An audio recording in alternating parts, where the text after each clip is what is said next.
कि अभी एक टीवी शो में एक डिबेट में हज़रत मोहम्मद के बारे में कुछ बात कही गई।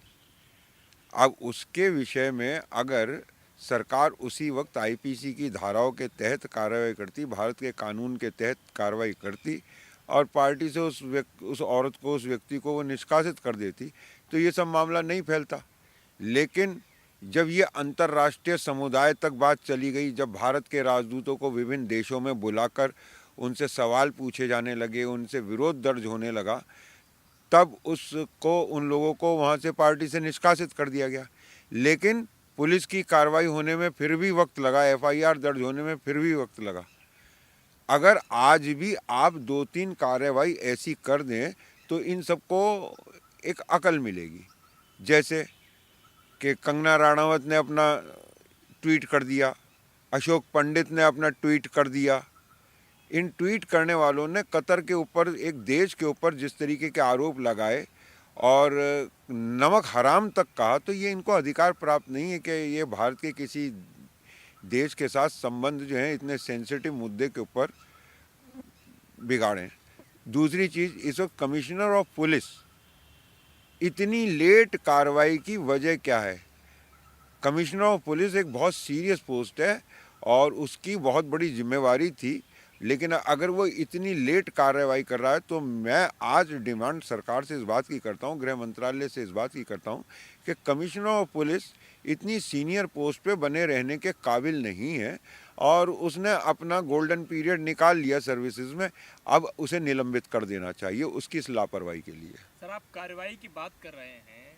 कानपुर में जो हिंसा हुई और उस हिंसा में जो एक्शन लिया गया, वो तो एक्शन भी जो है लगातार सवाल लोग ये उठा रहे हैं कि ये जो है एक खास समुदाय के प्रति जो है कार्रवाई की जा रही है, उसको तो लोग संदेह की नज़र से देख रहे हैं। आप कार्रवाई की बात कर रहे हैं। देखिए, ऐसा है कि अगर ये कार्रवाई की गई होती जो कि मैं कमिश्नर ऑफ पुलिस से डिमांड कर रहा हूँ, या मैंने सरकार से इस बात की कई दिन पहले ही डिमांड करी थी कि भाई आप एफआईआर दर्ज कर लीजिए नूपुर के खिलाफ, और कोई देश आपसे माफ़ी मांगने को कहे तो आप कह सकते हैं कि हमारे देश के कानून के हिसाब से उसके ऊपर कार्रवाई चल रही है, तो मान लिया जाता कि भाई अब हमारे को माफ़ी मांगने की जरूरत, भारत का कानून काम कर रहा है। जब भारत के कानून के अंदर कोई कार्रवाई नहीं हो रही थी तभी तो मांगी माफ़ी की कि साहब माफ़ी मांगी, ये मांग उठी।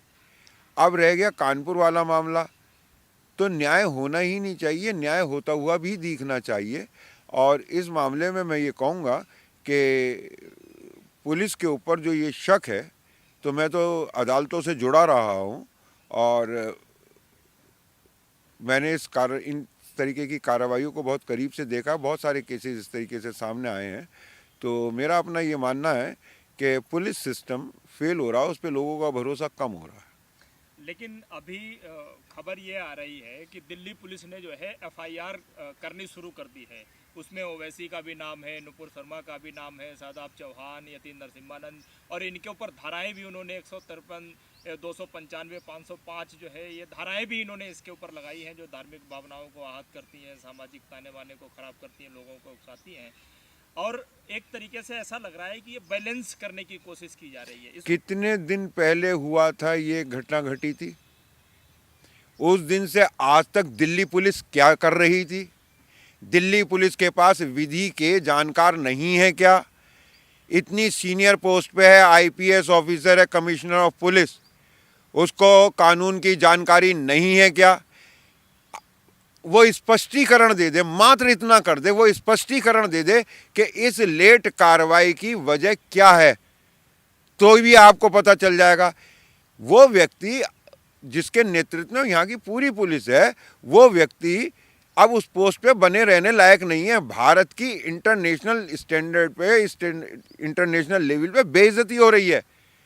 इसके दोस्त इसको बुला के सवाल पूछ रहे हैं इसके राजदूतों से। और आपको एक बात बताऊं, ये मोहम्मद साहब की अवमानना का, अपमान करने का जो ये मामला है, इसे ये हल्के में अब भी ना लें। ना नागपुर इसे हल्के में ले, ना दिल्ली से हल्के में ले, ना जैन साहब इसे हल्के में लें। आप शर्ले हाब्दी का आपने केस पढ़ा है, उसके अंदर पेरिस में गोली चली, उनके ऑफिस में ही लोग मारे गए। तो इस तरीके का प्रोवोकेशन और एक ऐसे से समय में जबकि अंतर्राष्ट्रीय स्तर पर इतनी बड़ी उखाड़ पछाड़ है, हमें अपने नए साथियों की, नए दोस्तों की ज़रूरत है कि हम किसी से बिगाड़े ना और अपने पुराने दोस्तों से बनाए रखें कि हम सबसे निपट लेंगे। पर ये जो इस तरीके की बातें इस वक्त ये लोग कर रहे हैं, आप कमेंट्स भी उठा के पढ़ लीजिए, उसमें 70% मुझे कहने में कोई हिचक नहीं है, ये सेंसर कर देते हैं, और 30% ब्राह्मण। ये जो मेंटेलिटी है इनकी, ये इन्हें दलित समझ रहे हैं मुसलमानों को, और इंटरनेशनल मुसलमानों को दलित समझ रहे हैं। अशोक पंडित कतर को नमक हराम बता रहे हैं। क्या सरकार को इस वक्त कार्रवाई नहीं करनी चाहिए?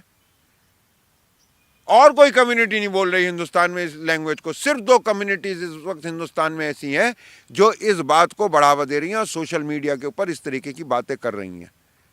उनको भी सोचना और समझना चाहिए, क्या वो अंतर्राष्ट्रीय स्तर पर आज अशोक पंडित ये बात कहने के लिए तो नमक हराम, जब कश्मीर के ब्राह्मणों के ऊपर हमला हुआ था पहली बार ईमान पे, तो गुरु तेग बहादुर के पास आए थे, आज भी वो रोते हुए वहां से निकल के बाहर भाग रहे हैं। इतने बड़े सूरमा हो तो कश्मीर में बचा लो ना जाके अपने पंडितों को, या पूरे देश का नाश करवाना है? तो ये मेरा बिल्कुल स्पेसिफिक एलिगेशन है कि मानसिकता भारत को बर्बाद करने में पूरे जोरों से लगी हुई है और उसको आश्रय दे रही है नागपुर। सर, इस समय 3 सवाल बहुत तेजी से देश में उठ खड़े हुए हैं। पहला सवाल यह है कि धर्म के आधार पर देश को तोड़ने की साजिश चल रही है। दूसरा सवाल यह है कि प्रधानमंत्री चुप क्यों हैं। तीसरा सवाल यह है कि नुपुर शर्मा को निष्कासन करके जिस तरीके से बीजेपी ने पल्ला झाड़ा, इसके पीछे बीजेपी की कोई चाल है कि मामला शांत होते ही फिर से नुपुर शर्मा के पक्ष में कोई ना कोई एक्शन लेकर के फिर से उनको कोई एक पद या कोई एक अपनी पार्टी में कोई एक दायित्व दिया जाएगा? ऐसा प्रधानमंत्री बनवा दो, से क्या बात है, हम मना थोड़ी कर रहे हैं। जिस दिन जरा सी आंच हिंदुस्तान को अंतर्राष्ट्रीय स्तर पर दोस्तों की जरूरत पड़ी, सहयोगियों की जरूरत पड़ी, सारी चीख निकलकर सामने आ जाएगी। और मोहन भागवत और इनके तमाम जितने साथी हैं, जितने थिंक टैंक हैं, आरएसएस की बैग क्या है? आरएसएस की बैग है ब्राह्मण बुद्धि, बनिए की थैली। 2 मिनट में सब जमीन पे आ जाएंगे भारत का नुकसान करवाने के बाद। और बनिया तो फिर भी सरहद पे मरने नहीं जाएगा, वो तो यहां भर्ती हड़ताल करेगा उस टाइम पे भी, वो उस टाइम पे भी यहां पे 1 के 4 बना रहा होगा। पर ब्राह्मण बुद्धि को क्या हो गया है? कितना मान सम्मान था पंडित नेहरू के टाइम पे मिडिल ईस्ट में हिंदुस्तान का, और आज क्या हो रहा है? ये रीराइटिंग ऑफ हिस्ट्री हिंदुस्तान में ही कर लें, अंतर्राष्ट्रीय स्तर पर ना करें। जिंदल साहब से, अग्रवाल साहब से, गुप्ता जी से, शर्मा जी से, मिश्रा जी से, पंडित जी से सबसे हाथ जोड़ के रिक्वेस्ट है कि आप अपनी घरेलू समस्याएं तो सुलझा नहीं सकते, भारत की राजनीति पे वर्चस्व बनाने के लिए आप कृपया करके अंतर्राष्ट्रीय स्तर पर भारत का नाश ना करें।